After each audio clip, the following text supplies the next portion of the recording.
Hi అండి, అందరికీ నమస్తే. ఈరోజు ఎంతో టేస్టీగా ఉండే ఉలవచారు చేసుకుందామండి.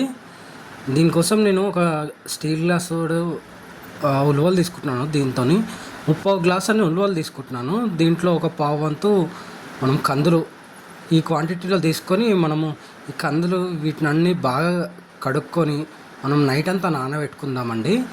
సో చూడండి, కడిగి నీట్గా నైట్ అంతా నానబెట్టుకుందాము.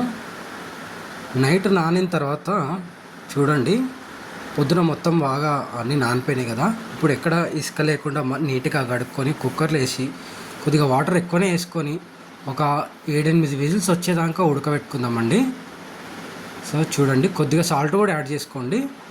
ఒక 7-8 విజిల్స్ రానివ్వండి. సో మొత్తం విజిల్ పోయిన తర్వాత చూడండి, మొత్తం ఉడికిపోయినాయి కదా మన కందులు అనేటివి. సో వీటితో ఇప్పుడు మనం చారు చేసుకుందామండి. సో మొత్తం మెత్తగా ఉడికిపోయినాయి కదా. వీటిని ఏంటంటే ఫస్ట్ ఒక జల్లిగిన్నెలో ఉడవసుకుందాము.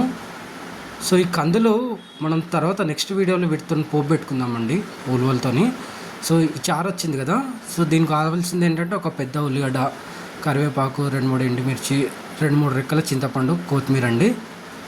స్టవ్ మీద ఈ గిన్నె పెట్టుకుని దీంట్లోనే కట్ చేసి పెట్టుకున్న ఆనియన్స్, పచ్చిమిర్చి, కరివేపాకు, కొత్తిమీర, మనము 2-3 రెక్కల చింతపండు కూడా వేసేసుకుందామండి.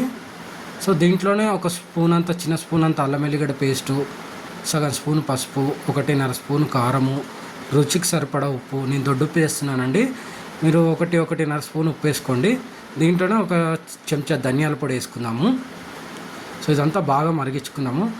నెక్స్ట్ ఏంటంటే చిన్న మిక్సీ జార్ తీసుకొని మనం ఉడకబెట్టుకున్న కందులు ఉన్నాయి కదా, దాంట్లోనే ఒక 5-6 లవంగాలు, ఇంచు దాల్చిన చెక్క, కొన్ని మిరియాలు వేసి కొద్దిగా వాటర్ వేసుకొని మెత్తగా పేస్ట్ చేసుకున్నామండి.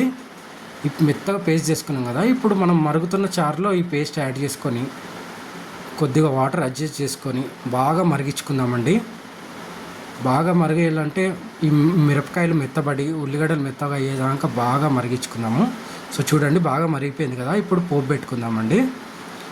దీనికోసం ఒక 5-6 వెల్లుల్లి కచ్చపచ్చి దంచుకొని వేసుకుందాము. 2-3 ఎండుమిర్చి, కరివేపాకండి.